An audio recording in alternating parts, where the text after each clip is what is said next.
Bienvenida y bienvenido a la Guardia del Libro, un lugar donde disfrutar de la literatura de una forma sosegada, pero también apasionante y siempre enriquecedora. Hoy os traemos uno de los libros de culto de los años 50 del siglo pasado, On the Road, en la carretera, de Jack Kerouac, uno de los exponentes de la generación Beat que explicaremos después de la introducción. Vamos con ello.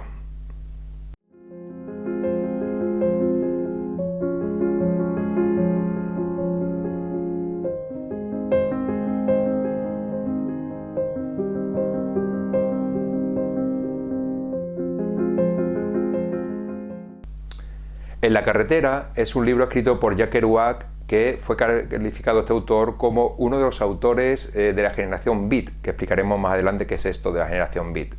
Fue escrito entre 1948 y 1949 y es curioso porque fue escrito en un rollo de papel continuo, siguiendo con las características de la generación Beat, que eran súper alocados, ¿no? Se escribió la novela en solo 3 semanas y dice las críticas que solamente con café, sin drogas, ¿vale? Porque era muy típico de la generación Beat drogarse. La editorial es Viking Press y se publicó en 1957. Esta edición que tengo yo es de la edición de colección Anagrama, de colección Compactos de 2014. Lo que pasa es que Anagrama lo ha publicado muchas veces. En la portada lo que podemos ver es una foto de Jack Kerouac, que va de rojo, y de Neal Cassady, que va de azul. ¿Por qué aparece la foto del autor de la novela y Neal Cassady? Pues aparecen porque es una novela autobiográfica. Podríamos decir que es una road novel, no es una road movie, es una road novel. Es decir, bueno, lo acabo de inventar, es como una novela de aventuras pero de carretera, ¿vale? Entonces, en la vida real son Jack Kerouac, exponente máximo de la generación Beatnik, y Neal Cassady, pero en la novela son Sal y Dean. Bien, el tiempo de ambientación es desde el 1947 hasta la primavera de 1950. E incluso la novela aparece, lo sitúa en el segundo mandato del presidente de Estados Unidos de la época, que era Harry Truman. ¿Cuál es el tema de la novela? Viajar, vivir aventuras, escaparse del sistema. El tipo de narración es en primera persona. Jack Kerouac, encarnando el personaje de Sal, describe todos los viajes que tuvo junto con Neal Cassady a través de Estados Unidos, ¿no? Desde Nueva York hasta San Francisco y volver. En cuanto a los diálogos, es curioso como la generación Beat pone nombres a las cosas. Por ejemplo, San Francisco es Frisco en la novela y siempre dice vamos a Frisco, vamos a Frisco. La marihuana le llaman tila, he tomado tila, y la bencedrina, que es un tipo de droga que más adelante hablaremos de ella, le llaman las benis. En cuanto a los personajes, el personaje principal es Sal Paradise. Pero es curioso que la novela no se menciona hasta el capítulo 7, o sea, te lleva 6 capítulos sin saber quién es el protagonista, o sea, cómo se llama el protagonista, luego te lo dice. Es un estudiante que al terminar la carrera quiere ser escritor y siente curiosidad por ver el mundo a través de los viajes y nuevas experiencias, por eso siente una gana irrefrenable de irse a San Francisco, que era como la libertad. Los personajes secundarios son Dean Moriarty, que pone nombres curiosos como Moriarty, que ya digo que es tan principal como el protagonista, ¿vale? Porque no se entiende esta novela sin su amigo Dean Moriarty, que es una persona inestable, excéntrica, loca, suicida al volante, es un filósofo, incluso gurú de su propio grupo de amigos, ¿no? Estuvo en un reformatorio cuando era pequeño por robar coches, su padre es un vagabundo alcohólico que anda perdido por ahí, en fin, un desastre. Pero sin embargo tiene algo que les engancha a los demás y que dejan lo que están haciendo para irse con él a correr aventuras en coches, ¿no? Hay otros personajes como Karl Marx, filósofo, que hace el paralelismo con el ruso, y chicas como Marilú, la primera chica de Dean, Camille, la segunda chica de Dean, hay más chicas, una chica mexicana, hay de todo. Tim Gray, un amigo de la universidad, y un sinfín de gente más que la que Sal se apoya cada vez que van a irse de viaje, ¿no? Porque la generación Beat lo que hacía es irse de viaje y bueno, me voy a casa de uno, me voy a casa de otro, que me den de comer, ¿no? Antagonista como tal no hay, simplemente es el sistema establecido con el que hay que, no que luchar, sino escaparse de él, ¿no? Eso es la máxima de la generación beat, es pasar del sistema.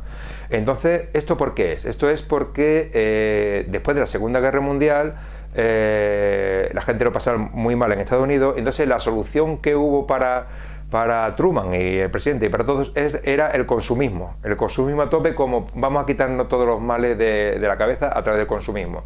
Entonces se instauró lo que todo el mundo conoce como el American Dreams, el sueño americano, donde un patriarca blanco y patriota mantiene a una ama de casa perfectamente peinada, que hace una tarta de manzana mientras que peina a dos niños maravillosos y utiliza los electrodomésticos de última generación, una batidora o una licuadora, ¿vale? Entonces, claro, en contraposición surge la generación beat, que es una corriente literaria y musical que se revela contra este sistema establecido, y donde autores como Jack Kerouac, como Allen Ginsberg o William Burroughs, e incluso el propio Neal Cassady, crean una corriente que en los años 50 influyó de manera decisiva en la juventud. ¿Cuáles eran las máximas de la corriente del pensamiento beat? Música de jazz, drogas, viajes, poesía y bohemia. Pero una música de jazz no cualquiera, sino el bebop, que es la música más trepidante, más excitante y más loca que hay, y más improvisada, porque la máxima de la generación beat es improvisar el momento. Salen muchos autores en la novela como Charlie Parker, Miles Davis, Dexter Gordon. Voy a poner musiquita de Dexter Gordon de fondo, a ver si sale. Un segundo. Está bien, de este Gordon. Y luego drogas, por supuesto las drogas, pero no cualquier tipo de droga. Voy a bajar un poco, si no. Este es de este Gordon. Suena bien, ¿eh? Puede ser la música de la época, ¿no? Con respecto a las drogas, como he diciendo, no cualquier tipo de droga, sino la benzedrina. La benzedrina eran en tubos o en tabletas, que le llamaban comúnmente ellos benis. Eran anfetaminas que se utilizó mucho en la Segunda Guerra Mundial. ¿Para qué? Para aguantar más. Estos descubrieron que con alcohol era una bomba y se inflaban a benzedrinas, ¿no? A benis. En cuanto a los viajes, no simplemente era viajar por viajar, sino la generación beat lo que pretendía era moverse. O sea, no estar quieto, hay que moverse. Todo es moverse y vivir experiencias. En la novela se ve que se mueven básicamente en Cadillacs prestados y en dos desvencijados, ¿no? La poesía y la bohemia significaba en definitiva leer autores como, no sé, como a Hemingway o como a otros autores de la época, Nietzsche incluso como pensador y otros que salen también en la novela, pero de siempre vivir de prestado, o sea, de forma improvisada. Lo ideal para ser feliz para la generación beat es vivir al día sin pensar para nada en el futuro. El mismo término beat, ¿qué significa? Significa estar seco, tirado del todo, tocar fondo. O sea, cuando ya no tienes ni un duro y te buscas la vida, esta es la que te he tirado, es cuando el ser humano se libera de toda opresión del sistema. ¿Qué es lo que buscaban esto? Es a través de las continuas fiestas, pues liberarse, ¿no? Del sistema. Pero claro, ¿qué es lo que ocurre? Esta corriente no gustó en esa época a Truman y al gobierno y al establishment establecido. Entonces, pronto se le acusaron de bohemios comunistas, ¿no? Por eso acuñaron el término beatnik, que es curioso porque es un acrónimo, o sea, una mezcla de dos palabras entre beat y entre Sputnik, perdón, que es el satélite ruso. Entonces, beatnik, Sputnik, ¿no? Beat, Sputnik. La mezcla es beatnik. A partir de ese momento se le denominó ya la generación beatnik, no beat. En cuanto a la acción, la novela se divide en 5 partes, pero en realidad solamente se hacen 3 viajes. Uno en el 47, otro en el 49 y otro en el 50. Y todos con San Francisco como objetivo final, ¿no? Donde conseguir ser libres de todo. Sal, después de terminar la carrera, pues siente una ganas irrefrenable de viajar al oeste desde su Nueva Jersey natal. Allí está San Francisco, ¿no? Que es la libertad, como dije antes, las aventuras y sobre todo Dean Moriarty. Allí está su amigo Dean, la persona más loca e hipster que nadie conoció nunca, ¿no? Hipster, sí señores y señoras, viene de esa época, no es de ahora. Un hipster en esa época equivalía a ser un vagabundo, bohemio y trotamundo, sin un duro encima, pegando sablazos a diestro y siniestro. En la vida real, Neal Cassady fue la inspiración para muchos jóvenes de la época que anhelaban salir de su pueblo y ciudad y correrse aventuras como él, ¿no? En esa época era habitual que una vez terminase la carrera antes de nada salirse a correr mundo por Estados Unidos, ¿no? Y lo hacían de todas formas, haciendo autostop, montando en trenes de carga, incluso de una forma curiosa, que es que las mismas agencias de viaje tenían siempre clientes con coches, por ejemplo, que no querían conducir. Entonces tú conducías el coche y no pagabas nada, lo que hacías era conducir el coche hasta Los Ángeles, por ejemplo. O también al revés, tú eras autoestopista y yo tenía un coche pero no tenía dinero para llegar a Los Ángeles, entonces lo que hago es recoger autostopistas, como aparece en la novela, que me paguen la gasolina. O sea, había muchas formas de viajar, incluso en trenes de carga. Estaba más o menos no socialmente aceptado, pero se veía muchos trenes de carga con gente que iba de un lado para otro. En la novela los dos personajes, tanto Sal como Dean, viajan de todas formas posibles, incluso en coches robados, ¿no? Cuando se le acaba el dinero, ¿qué hacen? Pues nada, pedir a amigos y a familiares, incluso roban comida algunas veces, lo que sea para seguir con el estilo de vida beat. En el caso de Sal, es su tía la que le salva en más de una ocasión enviándole $50, ¿no? En cuanto a la descripción de los hechos, pues Sal y sus amigos corren muchas aventuras a lo largo de sus viajes, ¿no? Vagabundos, locos, mujeres que les mantienen, trabajillos para ir tirando, locales de jazz, albergues juveniles, fiestas en casas ajenas, incluso coches robados. Y mientras tanto, Sal va adquiriendo unas experiencias que le van a enriquecer en el futuro como escritor, que ese es el objetivo íntimo del protagonista. O sea, el protagonista tiene claro que es lo que quiere, es vivir experiencias, pero porque en el futuro le van a servir como escritor. Que no es lo mismo que el resto de sus amigos que están locos perdidos, como por ejemplo Sal, que vive el momento y ya está, deja una mujer, deja a la otra, está loco perdido.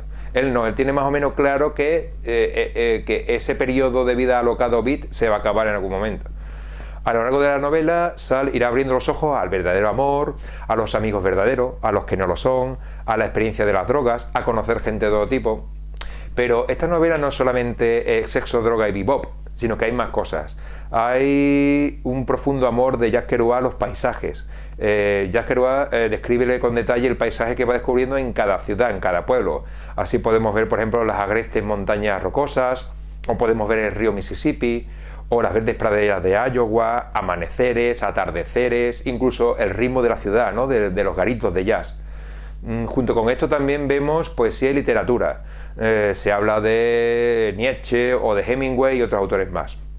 Bien, el ritmo de los hechos es trepidante en algunos capítulos, pero en otros es súper sosegado, es decir, súper tranquilo, donde se cuenta que salen al pueblo, se emborrachan y vuelven, o se meten en un lío, una pelea y poco más. ¿Y esto por qué? Esto es porque, claro, se trata de una narración lineal, donde Kerouac solo se preocupa de narrar los hechos tal y como los vivieron, más o menos acordándose, ¿no? Incluso de una forma monótona en algunos capítulos, ¿no? El final de la novela es existencial desde mi punto de vista. Nuestro protagonista consigue lo que lleva persiguiendo durante toda la novela, que no es otra cosa que vivir las experiencias y enriquecerse como persona. Pasamos ya al final, que es el mensaje del autor y mi opinión. Kerouac no tiene ningún mensaje que darnos, se no quiere darte un mensaje, simplemente describe los hechos que él y Neal Cassady vivieron a lo largo de esos años, del 49 al 50, del 47 al 50, perdón, a través de Estados Unidos. Se acabó. Es una novela que fue inspiración de toda una generación y que no había vivido la guerra y que tampoco comulgaba con el invento del sueño americano. Que sin embargo sí le funcionó a sus padres y a su generación anterior. O sea, a los padres de Kerouac and Company sí les sirvió lo del consumismo, pero esta generación estaba a la contra, ¿no? ¿Por qué engancha esta novela tanto? Pues esta novela engancha tanto porque a quién no le gusta los viajes, ir en un coche a todo gas, el sexo, droga, bebop y todo ello con un magnífico telón de fondo como la Rocky Mountain, las montañas rocosas o las verdes praderas americanas. A todo el mundo le gusta, por eso te engancha, ¿no?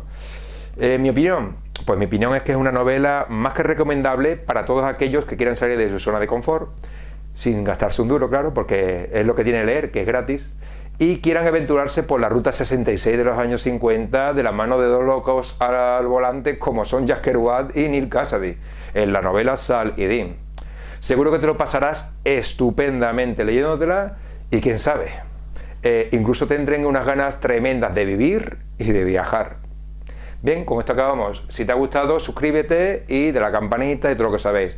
Es importante para el canal que te suscribas, que es gratis. Le das al botón y ya está. ¿Por qué? Así nos ampliamos, ¿vale? Venga, nos vemos. Hasta la próxima.